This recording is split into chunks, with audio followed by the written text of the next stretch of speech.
This is the Lone Crater YouTube. We hope this video helps. You'll start by powering the Chromecast and opening Google Home on your phone. Plug the dongle into HDMI and a reliable power source. The USB port on some TVs won't supply enough current. Once the device boots, switch TV input to the Chromecast's HDMI. In Google Home, tap plus, choose Setup Device, and follow on-screen pairing. Make sure your phone is on the same Wi-Fi network you intend to use, because the Chromecast adopts that network during setup. Now you'll connect the Chromecast to Wi-Fi and sign into Google. Select your network and enter the password.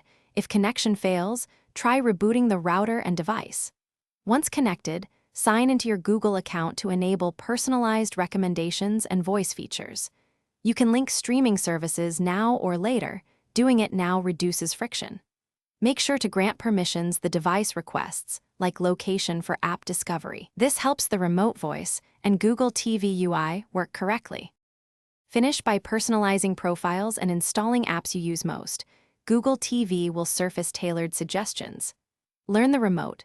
Short presses navigate, long presses for voice, and hold back plus home to repair the remote if it loses connection. Once done, test casting from a phone app and using the remote to play content. If something goes wrong, try rebooting the Chromecast and router. Ensure phone and device share Wi-Fi. And as a last resort, perform a factory reset to clear persistent issues. Thanks for watching. Consider subscribing if we helped you.